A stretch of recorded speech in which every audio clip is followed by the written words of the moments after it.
उद्धव जी की पार्टी की चोरी हो गई, उनका सिंबल चोरी हो गया, उनका नाम चोरी हो गया, उनका सारा जो था वो सब चोरी करके ले गए। पर मैं एक ही चीज़ कहना चाहता हूँ, इनके पिताजी शेर थे और ये शेर के बेटे हैं, तो पूरा महाराष्ट्र इनके साथ है। ईडी और सीबीआई और ये सारी एजेंसीज का इस्तेमाल कौन करता है? कायर लोग करते हैं। करने दीजिए उनको, उन्हें हमसे डर लगता तभी तो करते हैं। आपके घर ईडी नहीं आई। बहुत दिनों से हम मिलना चाहते थे और बीच में मैंने जैसे कहा कि पूरे देश में से जो प्रमुख नेतागण हैं वो संपर्क करना चाहते हैं, कर भी रहे हैं। मेरी बात हो रही है और अपने देश को अधिक मजबूत बनाने के लिए हम मिलकर क्या कर सकते हैं, यही हमारे बीच में एक जो विचारधारा कहते हैं वही विचारधारा है कि देश को अधिक मजबूत कैसे बनाया जाए। खैर, मैं तो हमेशा आपके साथ बातें करते रहता हूँ, आगे भी करूँगा, लेकिन मैं अरविंद जी को कहूँगा, विनती करता हूँ कि अरविंद जी आप आए हो, आप बताइए। सब लोगों को मेरा नमस्कार। सबसे पहले मैं उद्धव जी का बहुत बहुत शुक्रिया अदा करता हूँ कि आज उन्होंने मुझे, भगवंत मान साहब को, संजय सिंह को, राघव चड्ढा जी को, हम लोगों को अपने निवास स्थान पे चाय पे आमंत्रित किया और उनके साथ काफ़ी विषयों के ऊपर चर्चा हुई। उद्धव जी से मिलने का मेरा बहुत दिनों से मन था, खासकर कोरोना के दिनों में। मुझे याद है कि जब कोरोना पीक पे था उस वक्त हम सब लोग एक दूसरे से सीख रहे थे और जिस तरह से उद्धव जी ने और उनकी सरकार ने बॉम्बे में और पूरे महाराष्ट्र में कोरोना को कंट्रोल किया, वो बहुत काबिले तारीफ था। और मुझे ये कहने में बिल्कुल भी संकोच नहीं है कि हम दिल्ली के लोगों ने बॉम्बे से और महाराष्ट्र से बहुत कुछ सीखा। इनकी कई सारी प्रैक्टिसेस होती थी जो कि बहुत अच्छी थी, जिनको हम दिल्ली में अपनाते थे, दिल्ली में हम उसको लागू करते थे। बहुत दिनों से मेरी इच्छा थी इनसे व्यक्तिगत तौर पे मिलने की और आज मुझे व्यक्तिगत तौर पे इनसे मिलने का, पूरे परिवार, आदित्य जी से मिलने का, पूरे परिवार से मिलने का सौभाग्य प्राप्त हुआ और हमने बहुत सारी चीज़ों के ऊपर चर्चा भी की। आज देश के जो हालात हैं उनके ऊपर हमने चर्चा की। आज देश का युवा जो है वो बेरोजगारी से बुरी तरह से त्रस्त है। पढ़ लिख के लोगों को, बच्चों को नौकरी नहीं मिल रही है। बड़े बड़े उनसे वादे किए गए थे कि 2 करोड़ नौकरी देंगे, 4 करोड़ नौकरी देंगे, बच्चों को नौकरियां नहीं मिल रही हैं और युवा जो है दर दर की ठोकरें खा रहा है।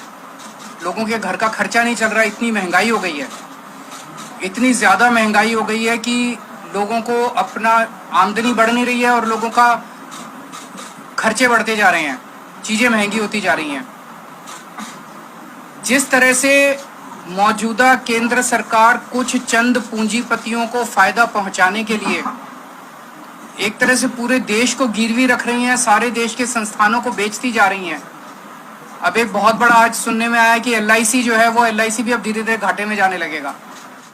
करोड़ों करोड़ों लोग, जिन लोगों ने अपनी पूरी जमा पूंजी LIC के अंदर जमा कराई थी, उन लोगों का क्या होगा? हमारा देश तभी आगे बढ़ेगा जब हम एक दूसरे से सीखेंगे। हमें एक दूसरे से लड़ना नहीं है, हमें एक दूसरे से सीखना है। इस देश की जितनी भी समस्याएं, उन सारी समस्याओं का समाधान कहीं ना कहीं देश के अंदर है, पर यह है कि हम आपस में मिलते नहीं हैं, आपस में चर्चा नहीं करते हैं। तो मुझे बहुत अच्छा है कि उद्धव जी से आज चर्चा हुई बहुत, और हम इसको अब आगे मिलते रहेंगे और इस रिश्ते को और आगे लेके जाएंगे। मैं मान साहब से निवेदन करूंगा वो भी 2 शब्द करें। आज उद्धव जी से मिलने का मौका मिला, पूरे परिवार में बैठने का मौका मिला। पंजाब और महाराष्ट्र का बहुत गहरा नाता है। आज़ादी के संग्राम में भगत सिंह पंजाब से थे तो राजगुरु पूना से थे, तो वो इकट्ठे देश के लिए, आज़ादी के लिए लड़ाई लड़ रहे थे।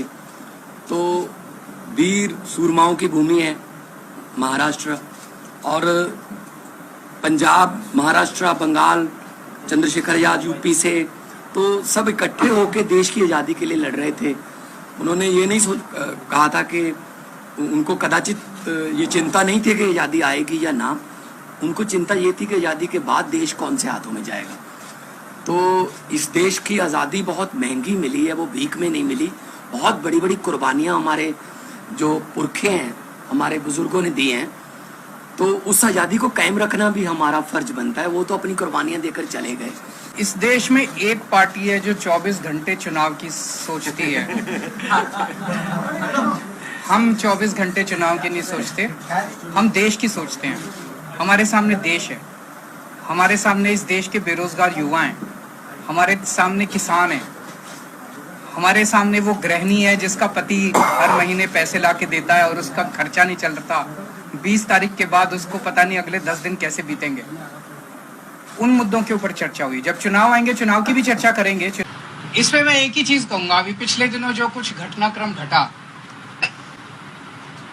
उद्धव जी की पार्टी की चोरी हो गई, उनका सिंबल चोरी हो गया, उनका नाम चोरी हो गया, उनका सारा जो था वो सब चोरी करके ले गए। पर मैं एक ही चीज कहना चाहता हूँ, इनके पिताजी शेर थे और ये शेर के बेटे हैं, तो पूरा महाराष्ट्र इनके साथ है। करता हूँ कि सुप्रीम कोर्ट से भी मिलेगा और मेरा अपना मानना है कि ये सारे आने वाले चुनाव जो हैं वो स्वीप करने जा रहे हैं उद्धव ठाकरे। तो सर आप क्या सोच रहे हैं कि आने वाले समय में आप महाराष्ट्र में चुनाव लड़ते हैं तो उद्धव जी के साथ आप अलायंस करेंगे, वो क्या सोच रहे हैं? जब चुनाव आएगा आपको सारी बातें बताएंगे। आज बहुत कॉलेज देखने को मिला है फिर से और कई फायर भी हो गए, इस तरीके की खबर है स्टैंडिंग कमेटी इलेक्शन। मैं क्या बताऊं, ये तो आप उनसे पूछिए।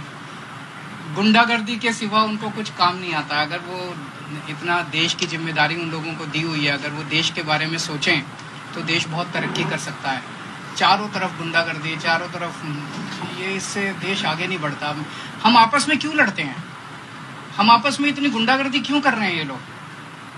भाई जब दिल्ली की जनता ने 134 सीट हमको दी, 104 सीट उनको दी, तो मेयर तो हमारा ही बनना चाहिए। 2.5 महीने से मेयर ही नहीं बनाया, डिप्टी मेयर तो हमारा बनना चाहिए, स्टैंडिंग कमेटी तो हमारी होनी चाहिए, बना ही नहीं रहे। रोज लड़ते हैं। बताओ, मेयर का चुनाव कराने के लिए अगर हमें सुप्रीम कोर्ट जाना पड़ेगा तो ये तो दुख की बात है। अरविंद जी, एक सवाल ये था कि विपक्ष के नेता लगातार आरोप कर रहे हैं कि सेंट्रल एजेंसियों का इस्तेमाल किया जा रहा है। दिल्ली का सिनेरियो, महाराष्ट्र का सिनेरियो, इस विषय पे आपकी उद्धव जी से कुछ गंभीरता से डिस्कशन हुआ है? देखिए, कायर लोग इस्तेमाल करते हैं।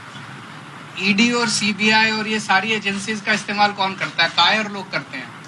करने दीजिए उनको। उन्हें हमसे डर लगता तभी तो करते हैं। आपके घर ईडी नहीं आई, आपके घर सीबीआई नहीं आई, इनके घर आती है, मेरे घर आती है। परसों ये कह रहे हैं मनीष सिसोदिया को गिरफ्तार कर लें, हमें कोई फर्क नहीं पड़ता। जनता देख रही है। अंत पंत में सच्चाई की जीत होती है। झूठ झूठ होता है, सच्चाई की जीत होती है।